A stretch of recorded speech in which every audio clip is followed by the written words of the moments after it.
Kingpin has never told anyone who Daredevil really is, despite knowing about it for many, many years.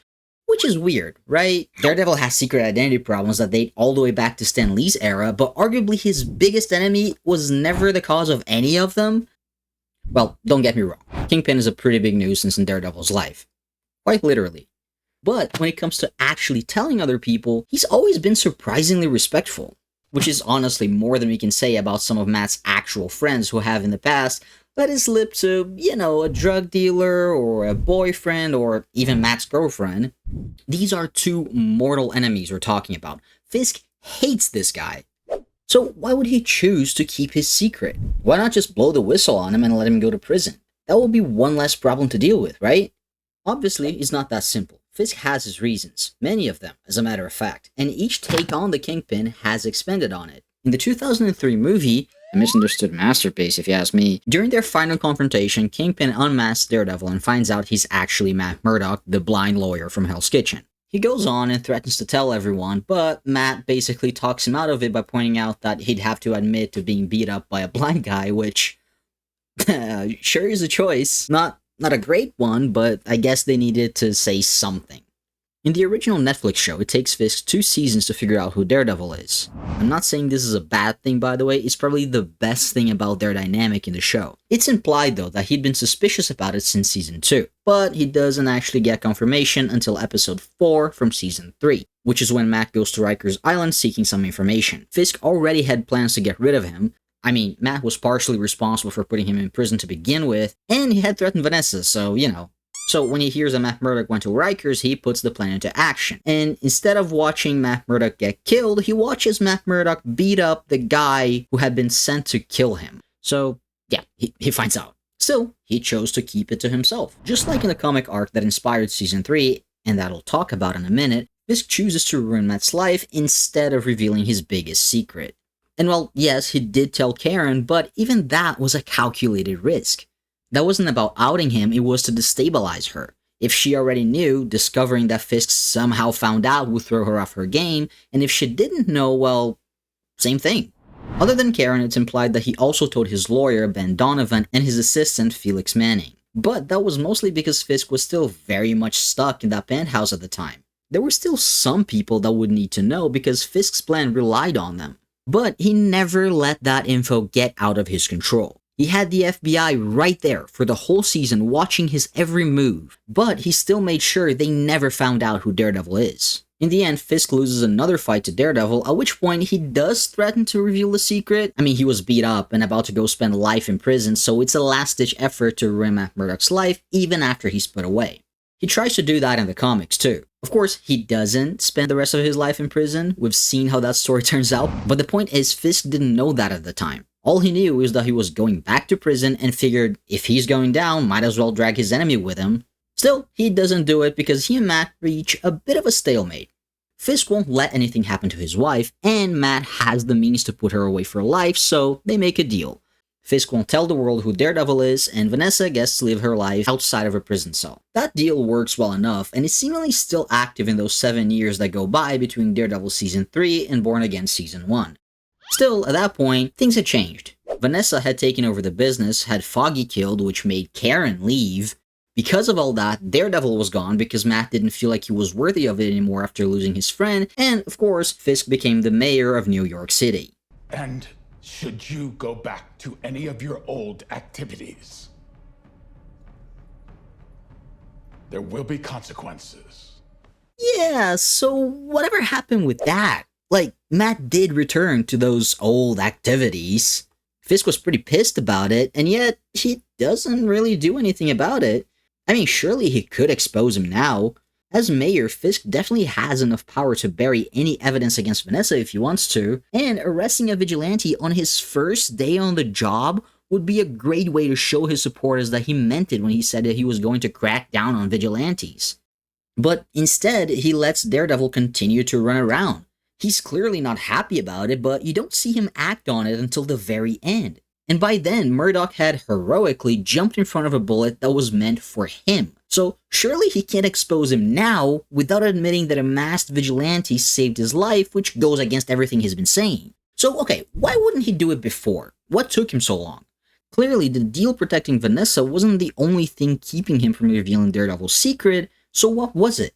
To understand it better, we need to turn our focus to the comics. Specifically, Kingpin and Daredevil's history, from when Kingpin first found out about his secret, all the way to when it's exposed by the tabloids. Famously, Fisk finds out about it in the Born Again storyline in the comics. Karen Page sold that info to some local drug dealer. She was going through a tough time, okay? Don't judge her. Then, that drug dealer sold it to someone else, and so on until it reached the Kingpin, who proceeded to fuck Matt Murdock's life in a number of different ways. Still, you'll notice that he didn't tell anyone or sold it to the papers. In fact, he ordered a hit on every person who found out in this little game of telephone. We'll talk more about this in a minute, but the important thing is he made sure to keep Daredevil's identity a secret here. He wanted to deal with it on his own, and that's exactly what he does. He freezes Matt Murdock's assets, intercepts his mortgage payments, and frames him for perjury, which eventually causes him to get disbarred. Fisk's goal in Born Again isn't to expose or kill Matt Murdock, it's to break him. Of course, that could change once Fisk had his fun, but the fact of the matter is, it didn't. Not here and not after.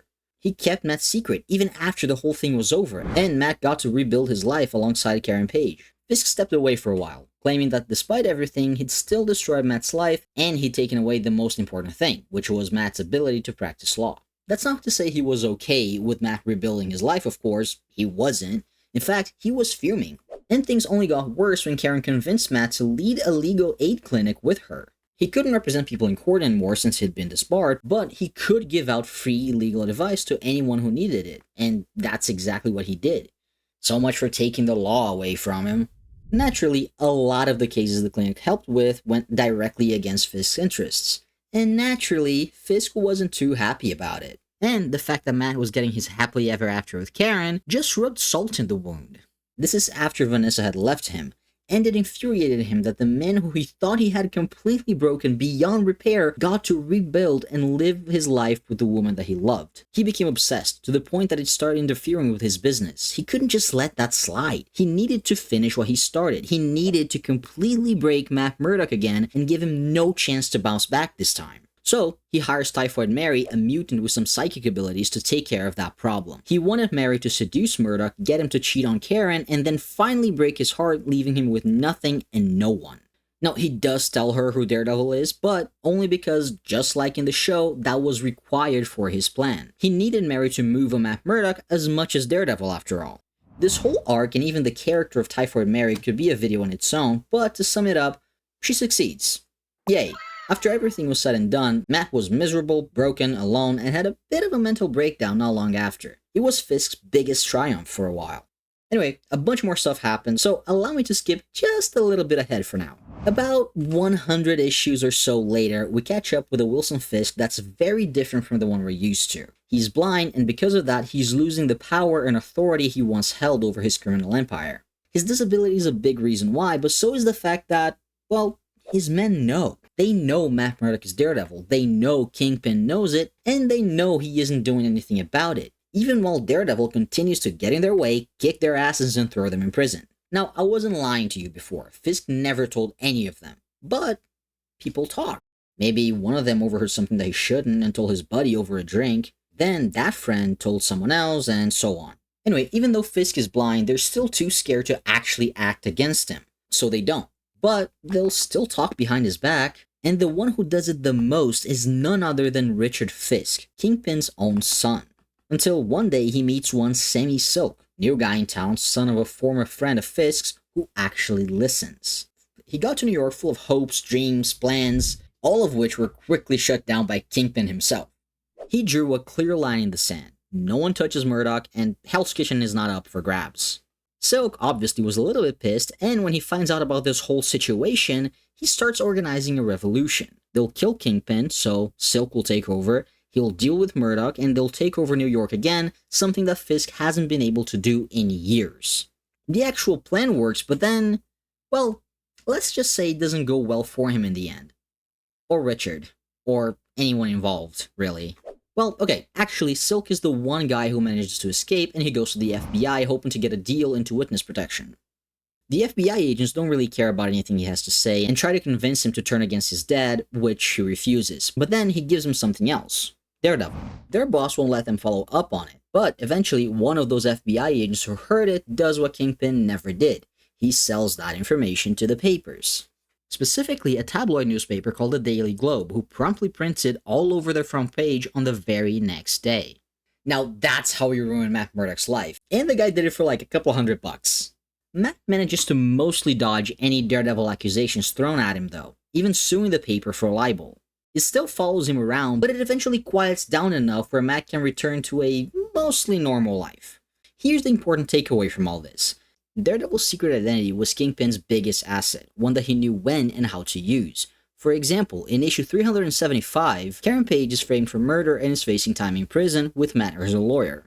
And yes, I did notice that this is like the third video in a row that I bring up this issue, but it's a good one. That I don't know what to tell you. Anyway, the guy who did the framing, Larry Cranston, aka Mr. Fear, had also figured out that Matt Murdock is Daredevil. And this is actually him taking a page from Fisk's book and trying to ruin his life. His goal, just like Fisk, wasn't to expose Daredevil, it was to break Matt Murdock. Only he decided to use Karen Page to do it. He rigged the evidence, of course, but also the jury so there would be no way that Karen walked away. And what happened? Well, Fisk stepped in. Last minute. He got rid of the juror that Cranston planted and made sure that Karen got a fair trial. And why would he do that? Well, he said so himself. Simple. Someone was playing in my sandbox.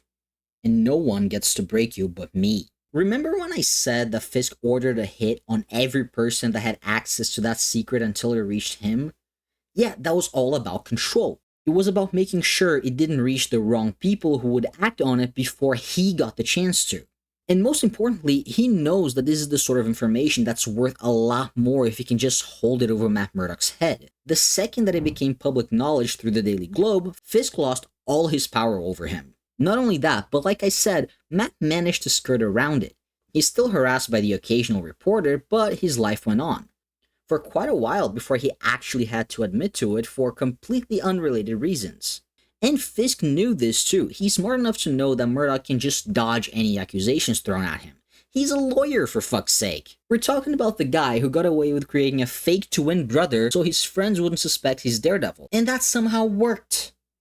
In fact, do you know what happens the first time Matt confronts Kingpin after he's outed as Daredevil? He absolutely destroys him, beats him to a pulp, and names himself the King of Hell's Kitchen, just to drive that point home even further.